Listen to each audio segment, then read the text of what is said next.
Hello everybody, how are you all? This is Dev Kotial and welcome back to my channel English for Hindi Medium.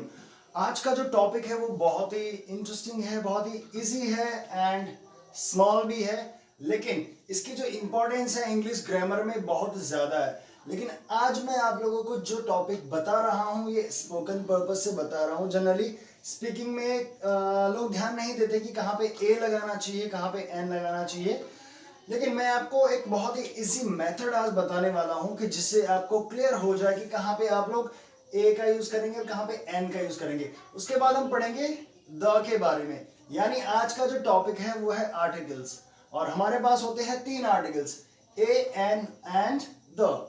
कहीं कहीं पे हम लोग दी भी use करते हैं, वो मैं आपको आगे बताऊंगा कहां पे हम द यूज करेंगे, कहां पे दी यूज करेंगे। तो ए और एन जो होते हैं वो होते हैं इंडेफिनिट आर्टिकल्स, एंड द जो होता है वो होता है डेफिनिट आर्टिकल। तो यहां पे हमें सबसे पहले हम समझने वाले हैं कि ए और एन को कहां पे यूज करेंगे। ए और एन का जो मतलब होता है वो होता है एक, यानी ए और एन सिंगुलर चीजों के लिए यूज किया जाता है।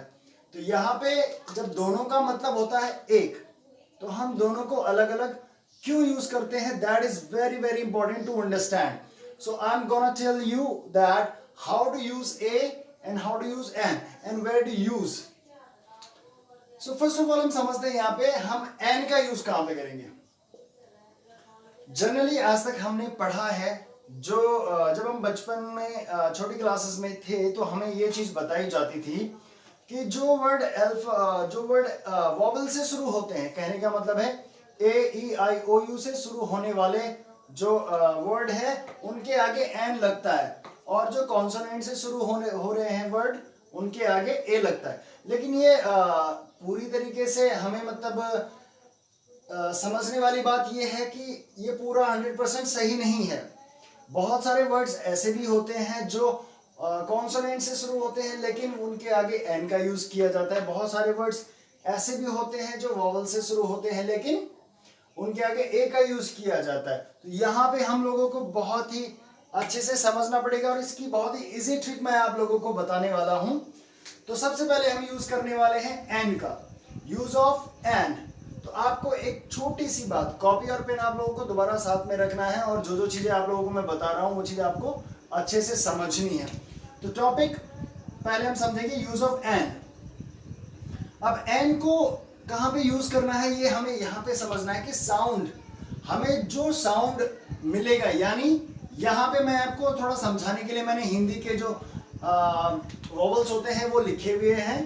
तो इनके साउंड के हिसाब से हम लोग क्या करते हैं, एन का यूज करते हैं। जैसे ए से यहाँ पे आ है, तो आ से हम लोग बहुत सारे जैसे आ हो गया, आ, ई, छोटी बड़ी ई, या बहुत सारे जो यहाँ पे हमारे पास वोवल्स हैं, इनके अकॉर्डिंग यानी कि इनके साउंड के हिसाब से हम लोग एन का यूज करेंगे। जैसे हम लोग यूज करते हैं एप्पल, तो एप्पल के आगे हमेशा एन का यूज किया जाता है, क्योंकि रीजन ये है इसके आगे जो साउंड आ रहा है ए का साउंड आ रहा है। उसी तरीके से जैसे यहाँ पे अ है, तो हमने यूज किया अम्ब्रेला।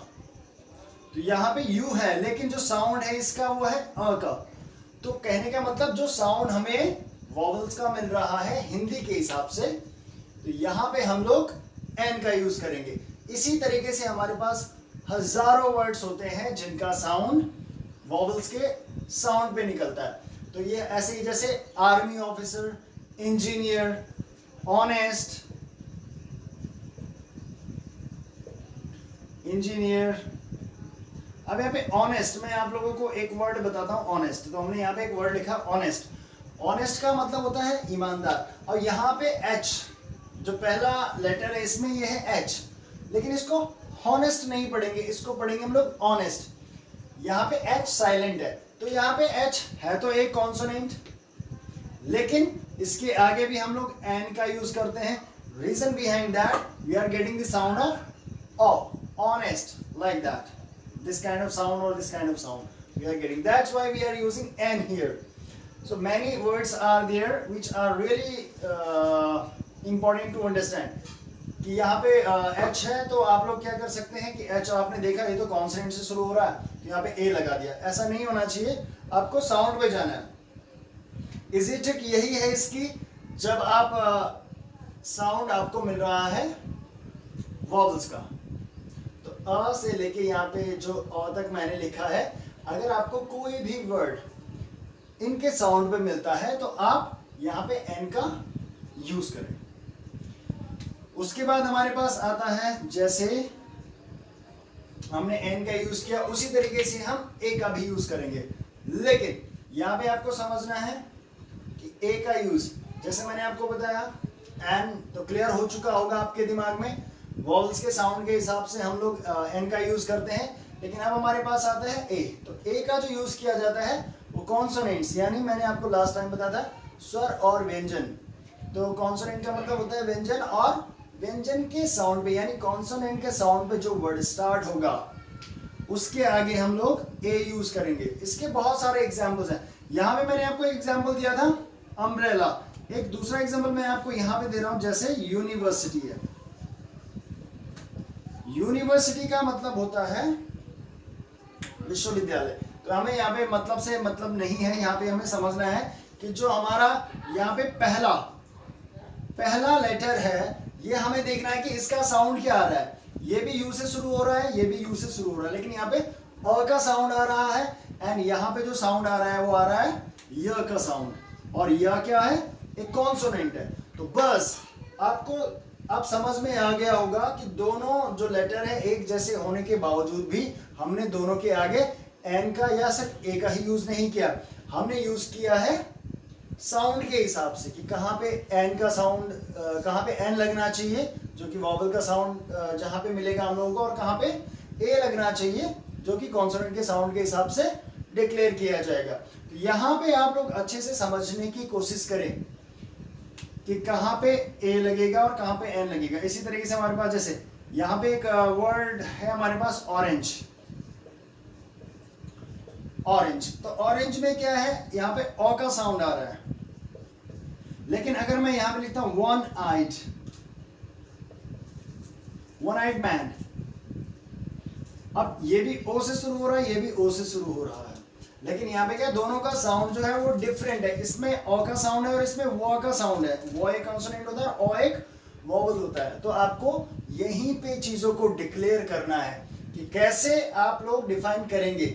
हो सकता है कि उनकी शक्ल एक जैसी हो, लेकिन उनका साउंड जो है वो डिफरेंट होता है। इसी वजह से हम लोग साउंड पे फोकस करते हैं, ना कि वोवल एंड कॉन्सोनेंट के हिसाब से।